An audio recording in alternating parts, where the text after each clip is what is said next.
Alors, déjà, pour parler de la voix du cœur, puisque c'était notre thème préambule, avant de parler des dépendances affectives, euh, déjà, vous dire qu'il y a plusieurs voies de pratique, plusieurs voies de cheminement dans l'approche contemplative. Il peut y avoir ce que l'on utilise beaucoup dans la pleine sagesse, la voie du sentir. On utilise aussi la voie de la vision. Et donc aujourd'hui, on est sur la voie du cœur. Donc vous voyez qu'il y a différentes voies. On pourrait dire aussi qu'il y a il y a la voie martiale aussi, à travers les mouvements et une certaine attitude martiale. Voilà. Et donc vous avez comme ça plein de voix différentes et c'est déjà important de le savoir parce que selon nos sensibilités, on va être plus ou moins réceptif à une voix plus qu'une autre. Et c'est important de trouver déjà une voix qui nous correspond, qui nous parle, dont on sent que ça vient nous aider plus que ça vient nous poser des questions et susciter le mental. Ensuite, la voix du cœur, bah, comme son nom l'indique, elle va s'intéresser à l'approche du cœur. On pourrait dire aussi que c'est l'approche émotionnelle. Euh, L'approche émotionnelle au sens où on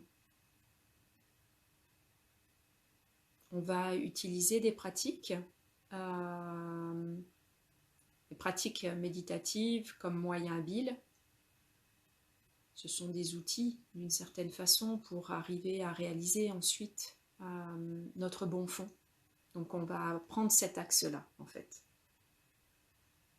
Par exemple, en fait la pleine présence ouverte, elle va avoir plein de qualités et notamment la bonté, le bon fond, le bon cœur. Pour une approche différentielle, par exemple, la voie de la vision, ça va être de réaliser la clarté de l'esprit, la clarté, l'ouverture de l'esprit. La voie martiale, ça va être de réaliser l'immobilité dans le mouvement. Voilà, en fait, ça met l'accent sur certains aspects qualitatifs en fait de la pleine présence à réaliser dans l'expérience et pas de manière conceptuelle. Donc c'est pour ça que c'est important de trouver une voie qui ne nous plonge pas dans le concept, dans lequel on ne s'enferme pas dans le concept, qui nous parle en termes de pratique.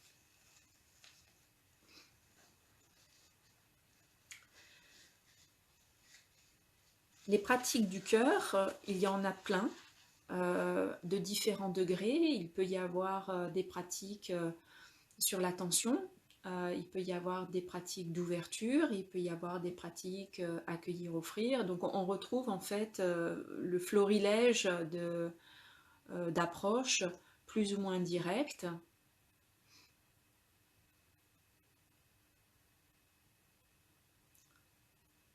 Une pratique d'attention au niveau du cœur, ça serait être attentif en fait à ces mouvements émotionnels que l'on a.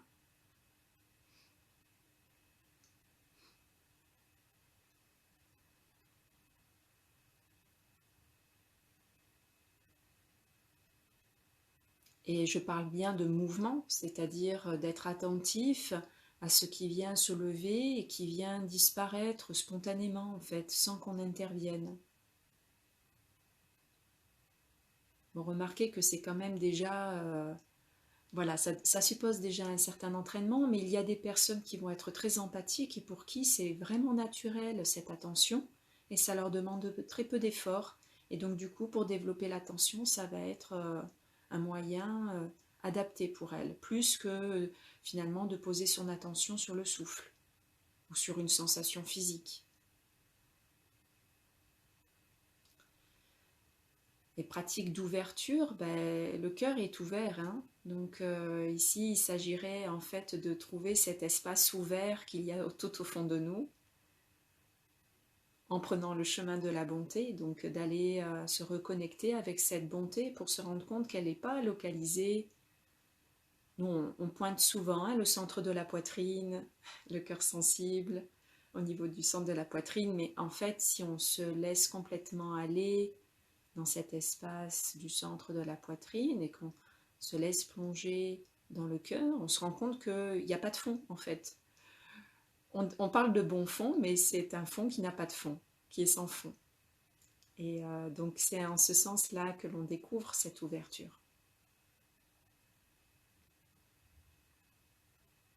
Quant aux pratiques, accueillir, offrir, c'est vraiment le propre des pratiques du cœur, où là, il va y avoir vraiment une grande diversité, très très grande diversité de supports, autant d'émotions possibles, de situations suscitant l'émotion, les affects. Voilà, et en fait, on va en découvrir quelques-unes là encore ces prochains jours. Donc la voix du cœur, ça va être d'emblée être attentif à ces mouvements émotionnels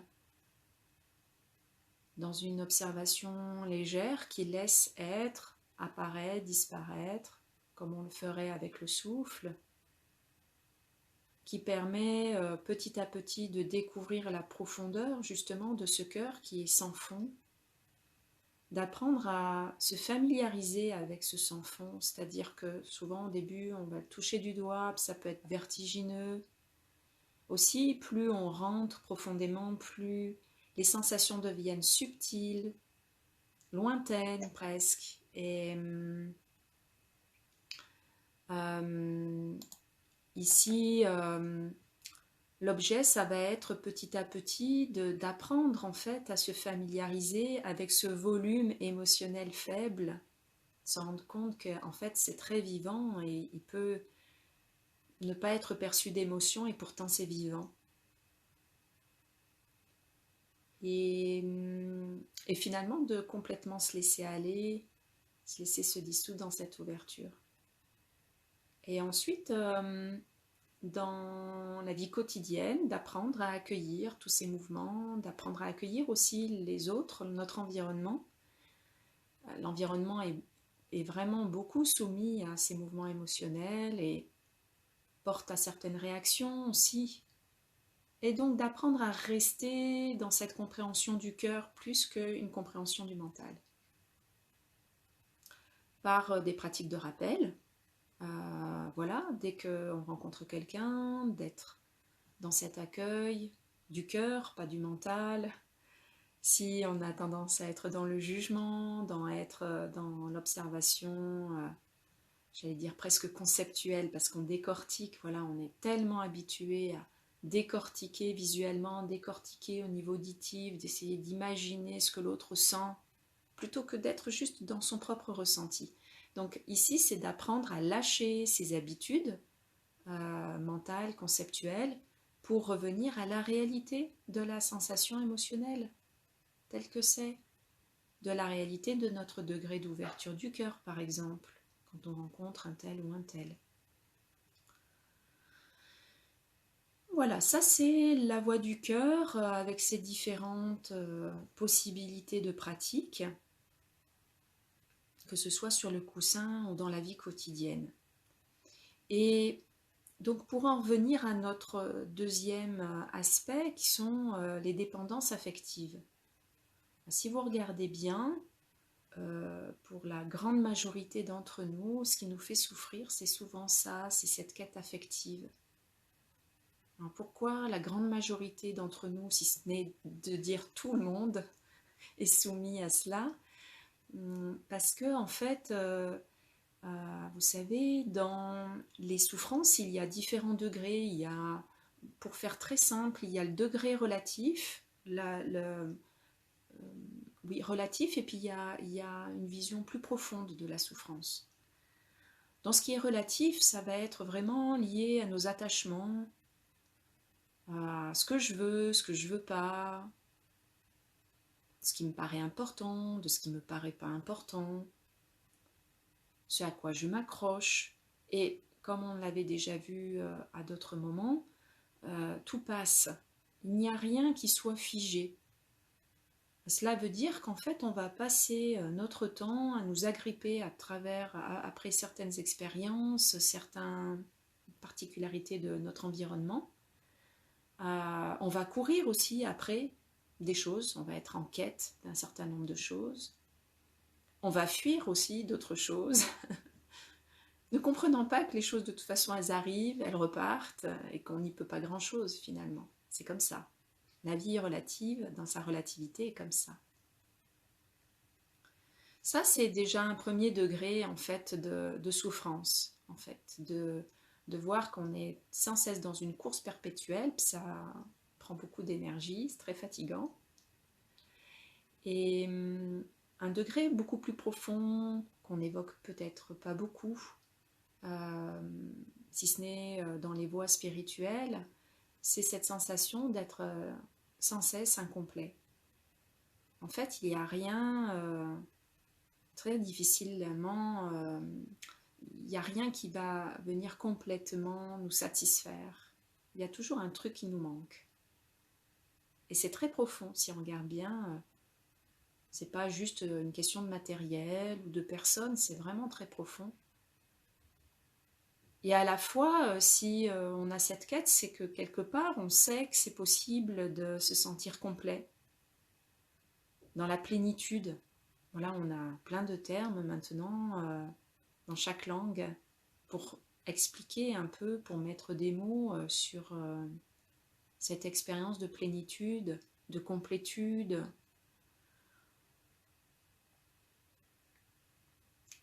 Et la quête affective se fonde vraiment sur ça, en fait.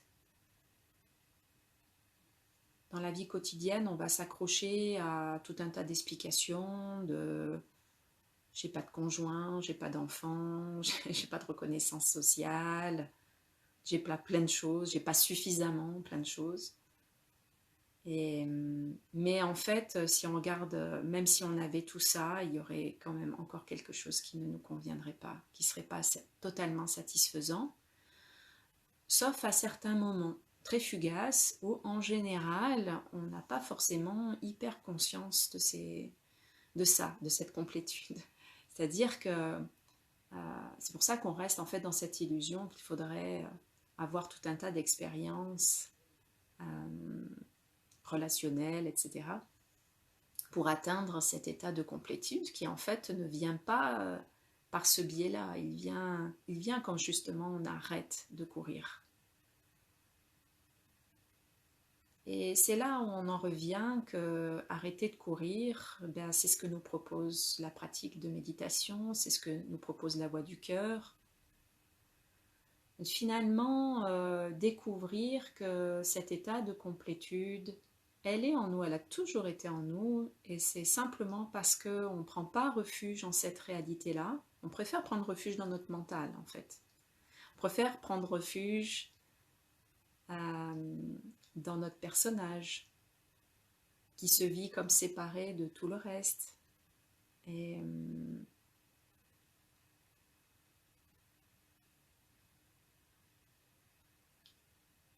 la pratique de méditation donc, nous invite à choisir un bon refuge, le vrai refuge. Et c'est le refuge du cœur. On pourrait dire aussi le cœur-esprit, parce que c'est notre véritable esprit. Notre esprit duel, discursif, est très, comment dire, pétri de notre personnage, d'un nom, d'un prénom, de caractéristiques, etc. Et si on s'y accroche trop, on croit que nous, c'est ça.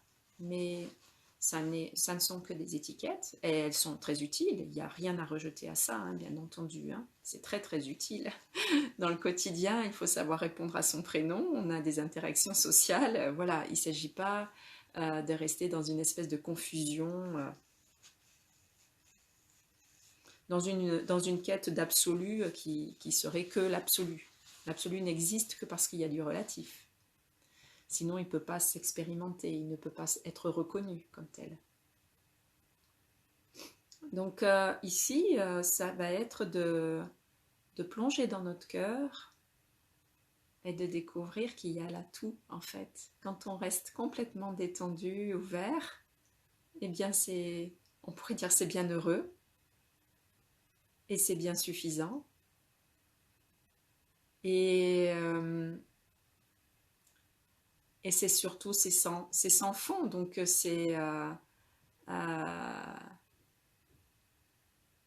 cette bonté, elle est inépuisable.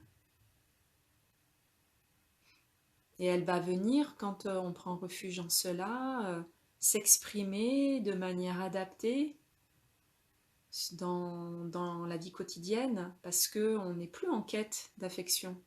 On ne va plus faire le vampire avec les uns et les autres, à être en quête de certaines reconnaissances ou de témoignages d'affection. On va être plus dans le don, parce que soi-même, on va être tellement plein de ça, que ça va se manifester pleinement et à bon escient, au sens où voilà, ça va se manifester vis-à-vis des uns et des autres, lorsque même seront dans ce besoin, dans cette attente. Et que là, c'est ok, il n'y a pas, on n'attend pas que l'autre puisse reconnaître ça. Bien sûr, il y a le souhait, une fois que ça est reconnu, le souhait que chacun puisse le découvrir, mais il n'y a pas une attente cristallisée. Et face à la souffrance, ça va se manifester très simplement par des élans de compassion. Et l'élan de compassion peut parfois s'exprimer dans le silence, reconnaissant que l'autre ne peut pas accueillir plus que ça. D'une certaine façon, lorsqu'il n'y a plus de dépendance affective, lorsqu'il n'y a plus de quête affective, parce que les deux vont vraiment de pair en fait, il y a un vécu de libération d'un poids qui est libéré et on laisse aussi l'autre libre de ses faits et gestes, de ses élans. On ne va plus être en quête d'un comportement vis-à-vis de l'autre. C'est tout libre. Et l'autre se sent aimé là. Il se sent véritablement aimé aussi dans ses difficultés. Ça devient inconditionnel en fait. Et en même temps, dans la manifestation adaptée à ce qui est. Donc il y a à la fois l'expression d'un amour inconditionnel, mais intégrant des conditions dans la vie quotidienne. Là, je vous envoie beaucoup de termes. Pour ceux qui ont l'habitude, ça va vous permettre de repérer plein de choses. Pour les autres, ça va être des graines semées parce que chaque terme que j'utilise renvoie à beaucoup d'enseignements. À l'amour inconditionnel et l'amour conditionnel, c'est tout un chapitre aussi. Pour vous faire un peu le lien, un éclairage, c'est un parent, par exemple, face à son enfant, normalement, il doit faire preuve des deux, très naturellement. Plus facilement, on va dire, vis-à-vis des enfants. Euh, C'est-à-dire qu'en fait, ben, ultimement, il va aimer son enfant, parce que c'est son enfant, point, et il va l'aimer inconditionnellement. Même si un jour il tue quelqu'un, il y restera de l'amour. Voilà. Et, euh, et l'amour conditionnel, ben, ou conditionné, c'est bon, si jamais il fait une bêtise, il y aura des sanctions, hein. Il y aura les gros yeux, il y aura.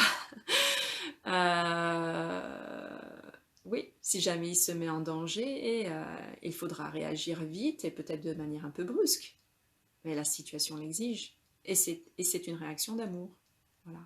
Donc ça veut dire que l'amour doit pouvoir s'exprimer de manière adaptée et pas forcément tout le temps de manière douce. Il y a la manière douce et il y a la manière courroucée, un peu plus tranchante.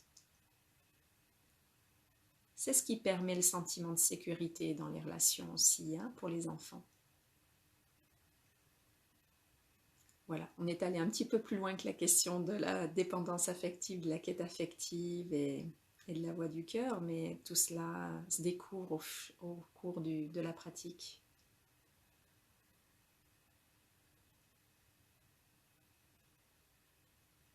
Donc, si vous avez des questions, vous pouvez utiliser le chat, soit sur Facebook, soit sur Zoom.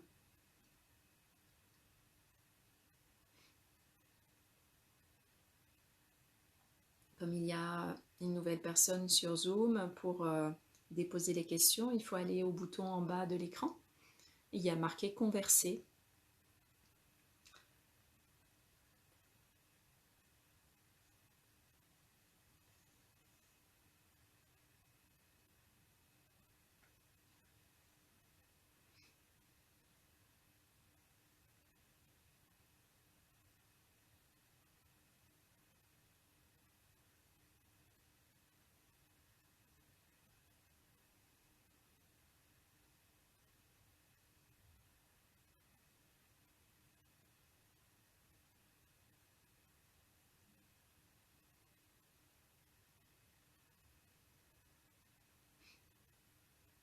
Est-ce que ça vous a paru clair, ce que je vous ai dit? Peut-être c'était un peu riche, je ne me rends pas bien compte en fait. Comme on n'est pas en interaction, je ne vous vois pas. N'hésitez pas à me faire quelques remarques, ça me permet de réajuster.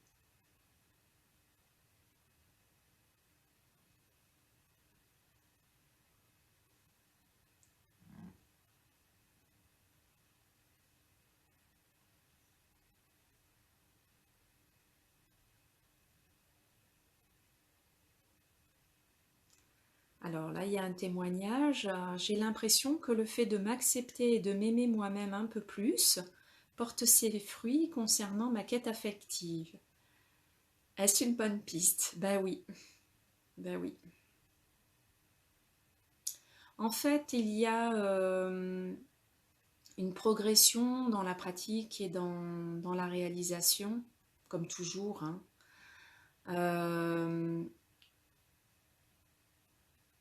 D'abord, il va y avoir l'aspect relatif. C'est d'ailleurs tout l'enjeu de la pratique dans son premier degré, ça va être d'apprendre à s'accueillir soi-même, accueillir ses émotions, accueillir ses noirceurs, ses difficultés, sa souffrance, accueillir son histoire. Voilà, il y a beaucoup de choses à accueillir qu'on aurait tendance à rejeter chez nous-mêmes. Et y compris d'accueillir ces pensées un peu négatives sur nous. Parce que si on commence à juger le négatif en nous, on s'en sort plus. En fait, ça rajoute encore et encore de la difficulté. Donc ici, ça va être déjà de s'accueillir soi. Et on est déjà en train d'un petit peu réaliser ce bon fond. Ce bon fond qui peut prendre soin de nous. Très vite, il est compris que ce bon fond ne nous appartient pas. Il nous habite. C'est pas quelque chose que l'on a décidé. Ça a toujours été là. Et c'est comme si ça avait été là avant nous. Dans l'expérience, c'est comme ça que ça se vit. Ça se reconnaît comme ça. Et on va même enlever le comme si parce que c'est véritablement comme ça que ça se passe. C'est-à-dire que c'était là avant que naisse le personnage qui s'est construit avec le temps. Et c'est là qu'est reconnue cette bonté fondamentale et qu'elle se reconnaît de plus en plus dans sa profondeur, dans sa non-dualité.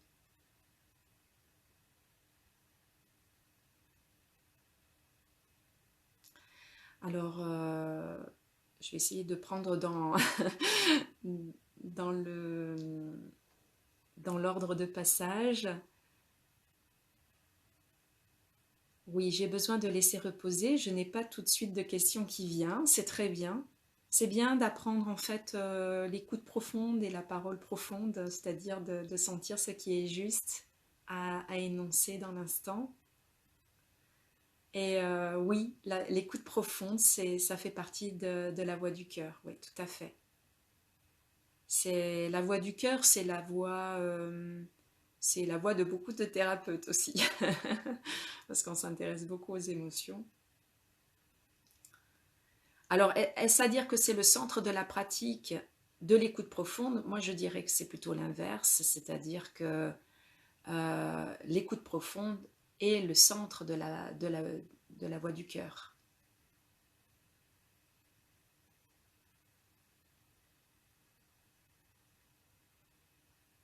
c'est une question de point de vue. Mais de toute façon, l'écoute profonde, au-delà de son aspect émotionnel, elle est au centre de la pratique, de toutes les pratiques contemplatives. Parce que c'est d'écouter profondément son souffle, d'écouter profondément les sensations corporelles. Voilà, et finalement, on retrouve cela en tout. Encore une fois, hein, dans chaque pratique, on doit pouvoir retrouver toutes les autres pratiques, et dans chaque voie, on doit pouvoir trouver les autres voies. C'est ce qui nous permet de reconnaître leur authenticité. S'il y a une scissure, c'est qu'il y a un problème quelque part. Puisque le résultat est le même. Qu'on gravisse la montagne progressivement en faisant le tour, ou qu'on la gravisse en ligne directe. Après, c'est une question d'entraînement. Peut-être qu'au début, on va faire le tour et puis à force, on va prendre les chemins un peu plus directs. Mais chaque chemin mène exactement au même endroit, à la même réalisation.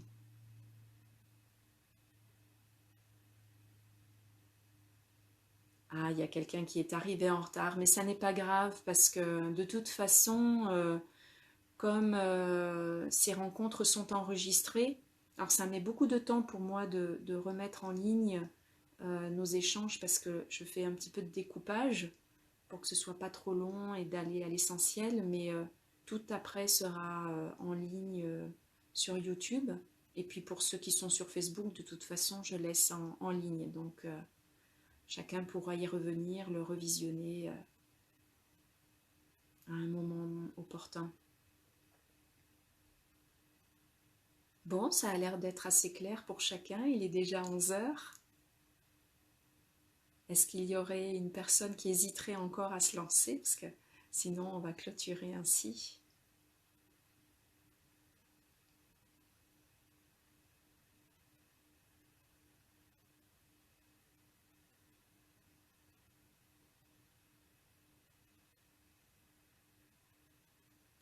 Comment trouver la juste attitude avec un adolescent courroucé? Eh bien, oui, les adolescents sont souvent courroucés. En fait, les adolescents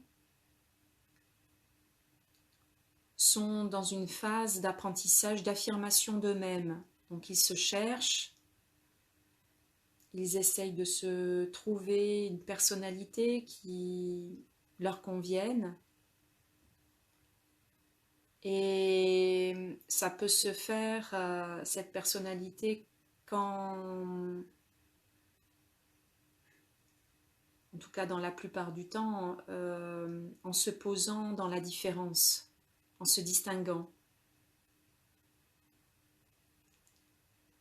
Ils ont besoin, et tous nous avons besoin, de nous poser dans nos différences, parce que ça, c'est le monde relatif.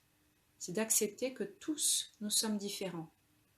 Et ça prend du temps d'accepter ça, parce que souvent, au début, si vous vous souvenez quand vous étiez petit, ou même, il y en a aussi beaucoup des grands qui fonctionnent encore comme ça, on croit que l'autre fonctionne comme nous, ou qu'il devrait fonctionner comme nous.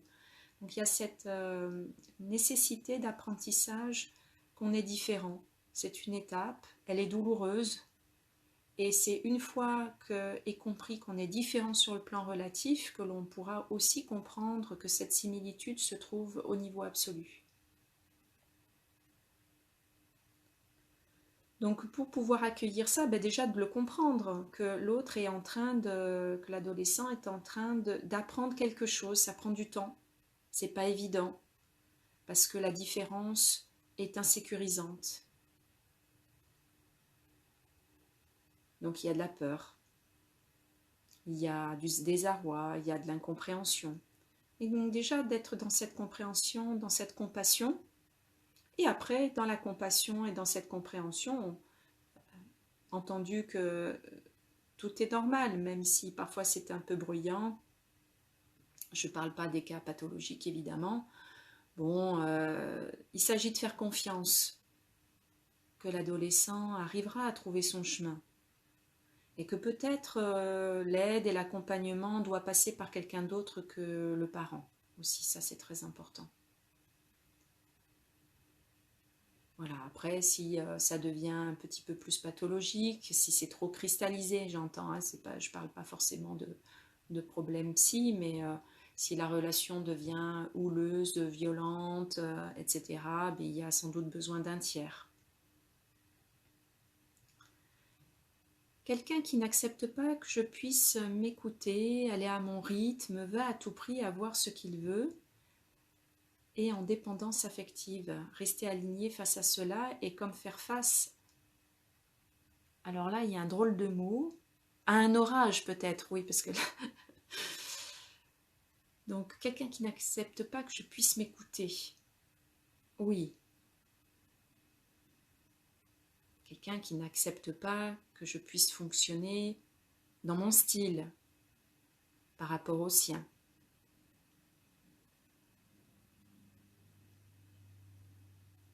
Oui, il y a une attente. Il y a une croyance que son bonheur va passer par une attitude chez nous. Ce qui n'est pas complètement faux non plus, hein, c'est important de le comprendre. Mais ça n'est pas toute la réalité, en tout cas. Et pour nous, c'est un très bon apprentissage, parce que des personnes comme ça, il y en a à tous les coins de rue. Nous en premier, d'ailleurs, parce que si on était complètement libérés, ben ça se saurait. Donc sans doute que nous aussi, nous avons ce type de fonctionnement sans trop le savoir. En général, la personne qui agit comme ça ne se voit pas faire, en fait. Et quand on est soumis à cela dans une interaction, c'est une très bonne façon d'apprendre le rappel à la pratique, de comprendre que l'autre est dans une souffrance, en fait, qui s'exprime sans doute pas de façon très adaptée. On peut l'inviter à témoigner de son ressenti. On peut s'inviter soi-même à témoigner de notre propre ressenti et qu'il y a de la place pour deux. Il y a de la place pour la différence.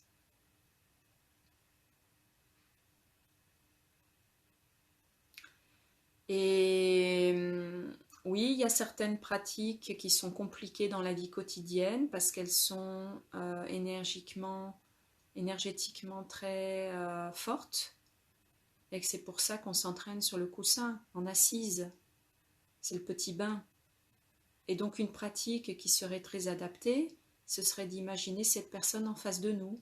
Ce serait à un moment donné dans la pratique, comme on l'a fait d'ailleurs tout à l'heure finalement, mais au lieu de convoquer, d'imaginer quelqu'un qui soit en souffrance et ça nous ouvre le cœur en compassion, on peut aussi convoquer quelqu'un qui nous en veut, qui attend quelque chose de nous, qui est dans l'incompréhension, qui est en souffrance en fait. Et, et de là de sentir comment ça nous fait réagir, là peut-être de voir que c'est pas de la compassion, ça fait émerger, mais peut-être autre chose. Hein, l'orage, ça peut être la colère, l'énervement, tout un tas de blabla dans la tête, et parce que ça refuse que la souffrance de l'autre s'exprime comme ça et s'abatte sur nous. Mais en fait, c'est pas à nous qui s'en prend. Bon, il le sait pas, mais il s'en prend à sa propre souffrance en fait. Hein, quelqu'un qui va rejeter sa souffrance, qui la veut pas, qui veut pas entrer en amitié avec ça, il va avoir tendance à chercher une solution à travers l'autre. Et pour nous, c'est la même chose, là, de voir que ça nous aspire dans notre propre souffrance, où là, nous aimerions que l'autre aussi nous comprenne, etc. Vous voyez qu'il y a un effet miroir dans l'histoire. Waouh! Et du coup, l'autre est en train de nous donner un enseignement. Hein. Il est en train de nous montrer là où ça résiste chez nous.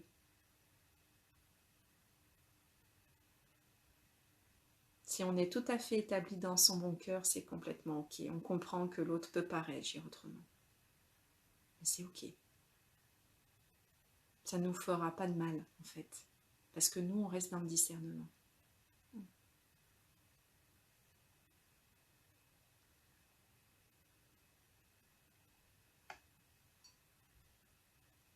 Difficile d'écouter, de ne pas être dans une réaction, trouver la justesse est difficile.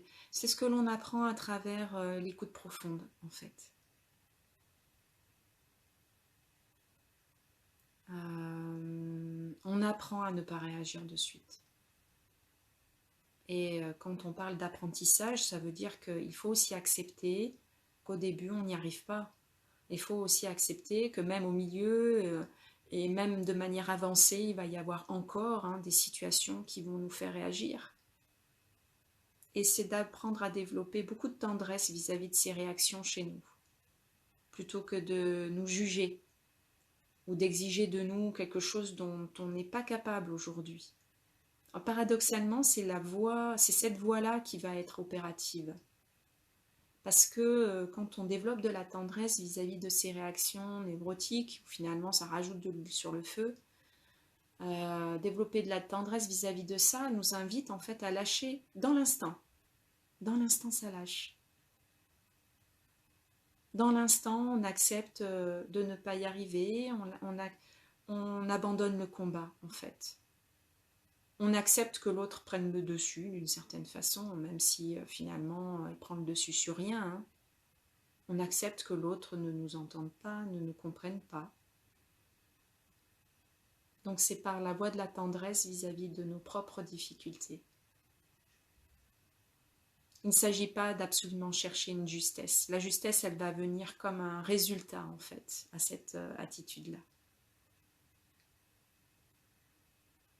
Et ça peut être très émouvant pour l'autre lorsqu'il est en colère, très énervé, que nous lui témoignons du fond de notre cœur notre impuissance. Voyez, pas de manière conceptuelle, mais vraiment du cœur, tu me dis tout ça et je suis vraiment en peine, pas que tu me dises ça, mais que je ne puisse pas répondre à ton attente. J'aimerais pouvoir et je me sens incapable de ça. Ça invite l'autre. Il ne peut rien faire, il n'y a plus de prise.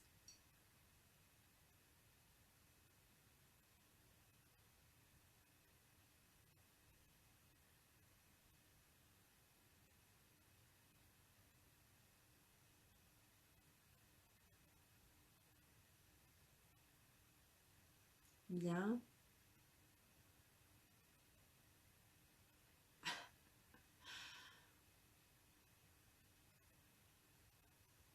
On va se quitter. J'espère que cet échange vous aura éclairé. Vous pouvez continuer à mettre des commentaires. Je continuerai à jeter un petit coup d'œil dans la journée.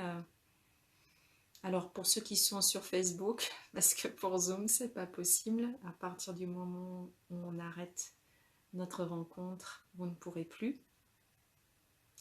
Mais sur Zoom, vous avez le calendrier et vous voyez qu'il y aura d'autres rencontres et d'autres opportunités d'échange. Donc n'hésitez pas à noter vos questions quelque part et à prendre l'opportunité d'une rencontre pour poser, même si ça n'a rien à voir avec le thème. Pour finir, on en revient toujours au même sujet, donc tout va bien. Voilà, je vous souhaite une excellente journée, je vous dis à très bientôt.